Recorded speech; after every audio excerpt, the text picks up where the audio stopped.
Hello again, friends. This week we travel to Africa with a story as told by Rudyard Kipling to his best beloved daughter, Josephine. This is part of a collection from the Just So stories and is requested by Kate. Kate was given the story before the birth of her first child, and they both loved it so much that she wanted to dedicate it to the friend who gave her the book. So, Tim M., this story is for you. Listen closely as we read The Elephant's Child. Oh, and let's just get this out of the way now. A story full of talking animals! In the high and far-off times, the elephant, oh best beloved, had no trunk. He had only a blackish, bludgy nose, as big as a boot, that he could wiggle about from side to side, but he couldn't pick up things with it.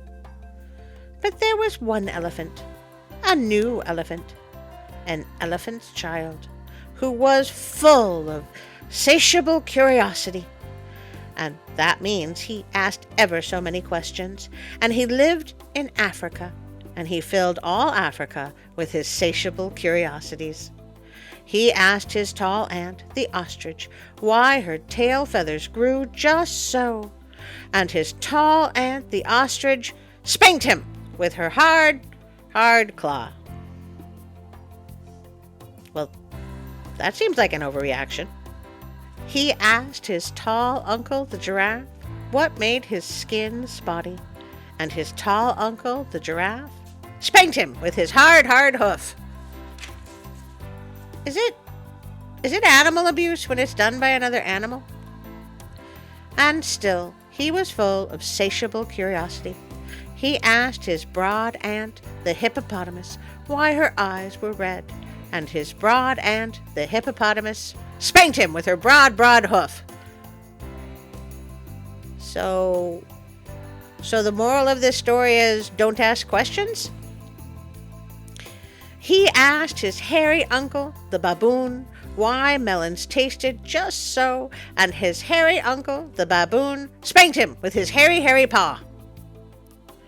Dude! All he did was ask about melons! That is not spank-worthy! And still, he was full of satiable curiosity. He asked questions about everything that he saw, or heard, or felt, or smelt, or touched, and all his uncles and aunts spanked him. And still, he was full of satiable curiosity. I gotta give the kid credit. He's got dedication. One fine morning, in the middle of the procession of the equinoxes, this satiable elephant's child asked a new, fine question that he had never asked before. He asked, "What does the crocodile have for dinner?" Then everybody said, "Hush," in a loud and dreadful tone, and they spanked him immediately and directly without stopping for a long time. Okay, that is clearly abuse. We need to call the ASPCA. By and by, when that was finished, he came upon the kola bird sitting in the middle of a wait-a-bit thorn bush. You know, I was going to ask about the kola bird, but then we got to the wait-a-bit bush and, well, Google? Wait-a-minute tree, wait-a-bit tree, or wait-a-bit plant are common names for a variety of prickly plants that catch on to passers-by. These names come from the fact that the stems or other parts of the plant have numerous hooked thorns that tend to hook onto passers-by. The hooked person must stop, wait a minute, to remove the thorns carefully to avoid injury or shredded clothing. Well, thank you, Wikipedia. I still don't believe it's real. And he said, "My father has spanked me, and my mother has spanked me, and all my aunts and uncles have spanked me for my satiable curiosity. And still, I want to know what the crocodile has for dinner." Then the kola bird said, with a mournful cry, "Go to the banks of the great gray, green, greasy Limpopo River, all set about with fever trees, and find out." All right, what is a fever tree? Facilia xanthoplurea is a tree in the family Fabaceae, commonly known in English as the fever tree. This species of of that word is a native to eastern and southern Africa, Botswana, Kenya, Malawi, Mozambique, Somalia, South Africa, Eswatini, Tanzania, Zambia, Zimbabwe. It also has become a landscape tree in other warm climates outside of its natural range. Kate, forgive me, but I think I hate you. The very next morning, when there was nothing left of the equinoxes because the procession had proceeded according to precedent. Boy, say that one 3 times fast. Also, I thought equinoxes were days that were equal in both day and night. What the heck is he talking about? This satiable elephant's child took 100 pounds of bananas, the little short red kind, and 100 pounds of sugar cane, the long purple kind, and 17 melons, the green crackly kind, and said to all his dear families, "Goodbye, I am going to the great gray, green, greasy Limpopo River, all set about with fever trees, to find out what the crocodile has for dinner." Probably baby elephant cooked with bananas and melons and seasoned with sugar. And they all spanked him once more for luck, though he asked them most politely to stop. I think this story may need a parental warning, or, maybe don't actually let your parents watch it, as it might give them ideas.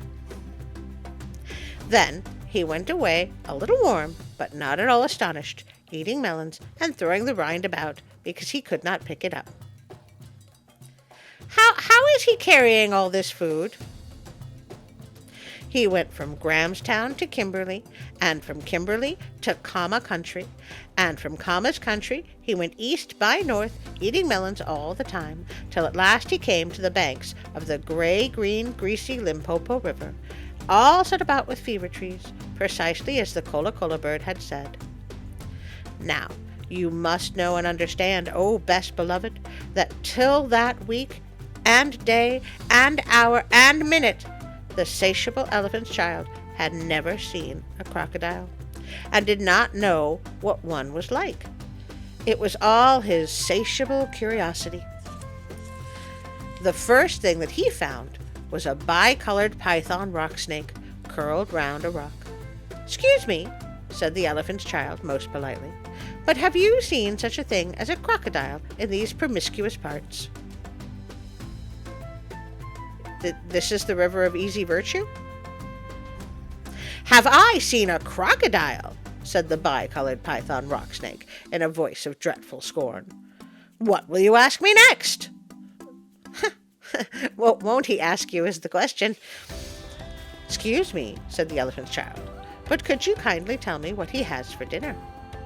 Then the bicolored python rock snake uncoiled himself very quickly from the rock and spanked the elephant's child with his scalesome, flailsome tail. Yep, should have seen that coming. "That is odd," said the elephant's child, "because my father and my mother and my uncle and my aunt, not to mention my other aunt, the hippopotamus, and my other uncle, the baboon, have all spanked me for my satiable curiosity. And I suppose this is the same thing." And everybody's okay with this? Did I miss something? Wait, being hit by a complete stranger is fine? So, he said goodbye very politely to the bicolored python rock snake and helped to coil him up on the rock again, and went on a little warm, but not at all astonished, eating melons and throwing the rind about, because he could not pick it up, till he trod on what he thought was a log of wood at the very edge of the great gray, green, greasy Limpopo River, all set about with fever trees. Have I mentioned how much I'm really enjoying this story, Kate? It's like reading Fox and Socks by Dr. Seuss. So much fun. But it was really the crocodile, O best beloved, and the crocodile winked one eye like this. "Oh no, I can't wink." "Excuse me," said the elephant's child most politely, "but do you happen to have seen a crocodile in these promiscuous parts?"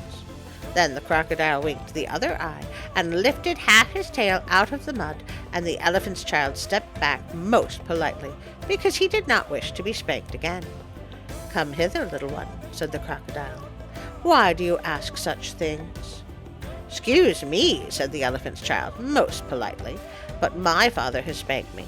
My mother has spanked me, not to mention my tall aunt the ostrich and my tall uncle the giraffe, who can kick ever so hard, as well as my broad aunt the hippopotamus and my hairy uncle the baboon, and including the bicolored python rock snake with the scalesome flailsome tail just up the bank, who spanks harder than any of them." I am your father's brother's nephew's cousin's former roommate. And so, if it's quite the same to you, I don't want to be spanked any more. "Come hither, little one," said the crocodile, "for I am the crocodile." And he wept crocodile tears to show it was quite true. Then the elephant's child grew all breathless and panted and kneeled down on the bank and said, "You are the very person I have been looking for all these long days. Will you please tell me what you have for dinner?" "Come hither, little one," said the crocodile, "and I'll whisper." It's a trap! Then the elephant's child put his head down close to the crocodile's musky, tusky mouth, and the crocodile caught him by his little nose, which, up to that very week, day, hour, and minute, had been no bigger than a boot, though much more useful.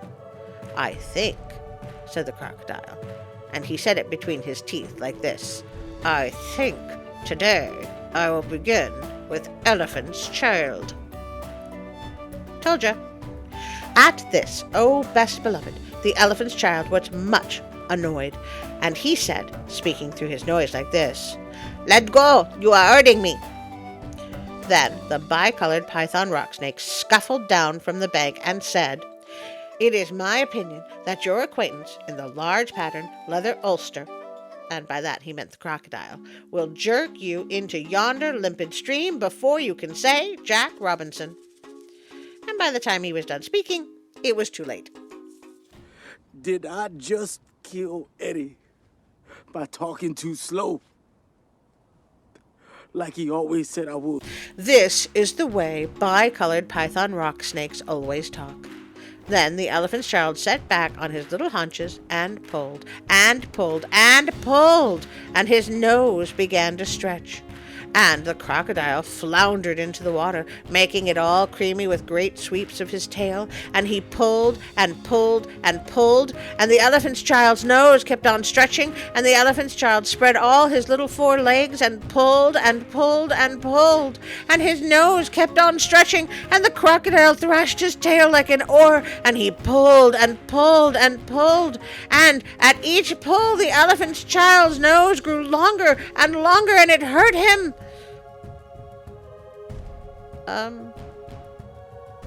Hedges? What is hedges? Oh, hedges, tedious, medium, and inja are all other examples as well as our own idjit. The survival of these pronunciations in Ireland gives us a notion of how English was once spoken, just as American spellings such as color refer to earlier English language. Hideous, hideous, I get it now. Then the elephant's child felt his legs slipping, and he said through his nose, which was now nearly 5 feet long, "Dis it too bad for be?" Then the bicolored python rock snake came down from the bank and knotted himself in a double clove hitch round the elephant's child's hind legs and said, rash and inexperienced traveler, we will now seriously devote ourselves to a little high tension, because if we do not, it is my impression that yonder self-propelling man-of-war with the armor-plated upper deck, and by this, oh best beloved, he meant the crocodile, will permanently vitiate your future career. Did the snake eat a thesaurus? This is the way all bicolored python rock snakes always talk. Makes sense. He studies the entire language on his way to the point. So he pulled, and the elephant's child pulled, and the crocodile pulled, but the elephant's child and the bicolored python rock snake pulled the hardest, and at last the crocodile let go of the elephant's child's nose with a plop that you could hear all up and down the Limpopo. Then the elephant's child sat down most hard and sudden, but first he was careful to say thank you to the bicolored python rock snake, and next he was kind to his poor pulled nose and wrapped it all up in cool banana leaves and hung it in the great gray green greasy Limpopo to cool. "What are you doing that for?" said the bicolored python rock snake. "Excuse me," said the elephant's child, "but my nose is badly out of shape and I am waiting for it to shrink." "Then you will have to wait a long time," said the bicolored python rock snake. "Some people do not know what is good for them." Then the elephant's child sat there for 3 days waiting for his nose to shrink, but it never grew any shorter. And besides, it made him squint, for oh, best beloved, you will see and understand that the crocodile had pulled it out into a nearly truly trunk, same as all elephants have today. At the end of the 3rd day, a fly came and stung him on the shoulder, and before he knew what he was doing, he lifted up his trunk and hit the fly dead with the end of it. Gross. He killed a fly with his nose. "Vantage number 1, said the bicolored python rock snake. "You couldn't have done that with a mere smear nose. Try and eat a little now." Before he thought what he was doing, the elephant's child put out his trunk and plucked a large bundle of grass, dusted it clean against his forelegs, and stuffed it into his own mouth. "Vantage number 2, said the bicolored python rock snake. "You couldn't have done that with a mere smidge nose. Don't you think the sun is very hot here?" "It is," said the elephant's child.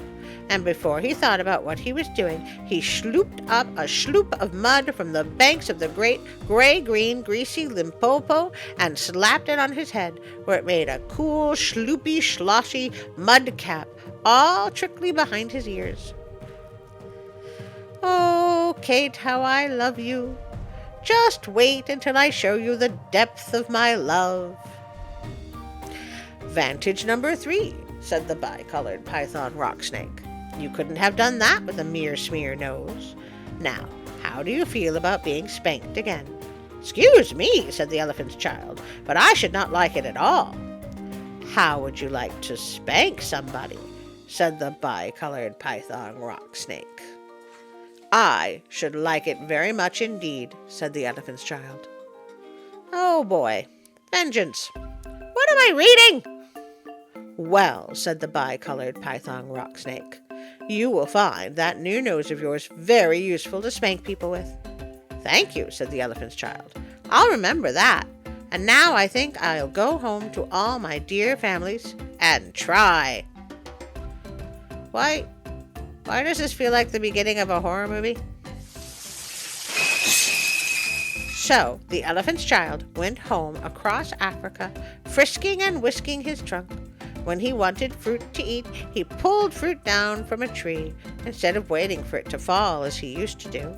When he wanted grass, he plucked grass from the ground, instead of going on his knees, as he used to do. When the flies bit him, he broke off a branch of a tree and used it as a fly whisk, and then he made himself a new, cool, slushy, squishy mud cap whenever the sun was hot. When he felt lonely walking through Africa, he sang to himself down his trunk, and the noise was louder than several brass bands. He went especially out of his way to find the broad hippopotamus. She was no relation of his, and he spanked her very hard.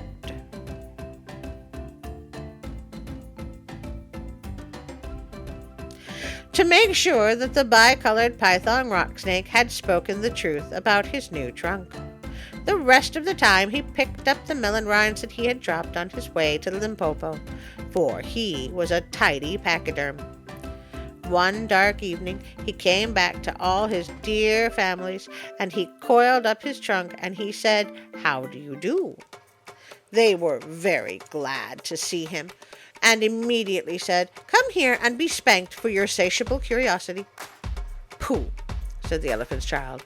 "I don't think you peoples know anything about spanking, but I do, and I'll show you." Then he uncurled his trunk and knocked two of his dear brothers head over heels. "Oh, bananas," they said. "Where did you learn that trick, and what have you done to your nose?" "I got a new nose from the crocodile on the banks of the great gray, green, greasy Limpopo River," said the elephant's child. "I asked him what he had for dinner, and he gave me this to keep." "It looks very ugly," said his hairy uncle, the baboon. "It does," said the elephant's child, "but it's very useful." And he picked up his uncle, the baboon, by one hairy leg and hove him into a hornet's nest. Oh, the humanity! Then the bad elephant's child spanked all of his dear families for a long time, till they were very warm and greatly astonished.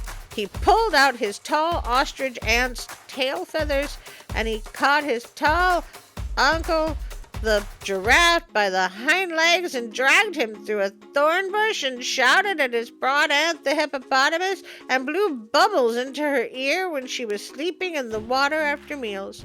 But he never let anyone touch the cola bird. This child is an absolute menace. At last things grew so exciting that his dear families went off one by one in a hurry to the banks of the great gray, green, greasy Limpopo River, all set about with fever trees, to borrow new noses from the crocodile. And the crocodile became so fat that he couldn't move anymore. When they came back, nobody spanked anybody anymore, and ever since that day, oh best beloved, all the elephants you will ever see, besides all those that you won't, have trunks precisely like the trunk of the satiable elephant's child.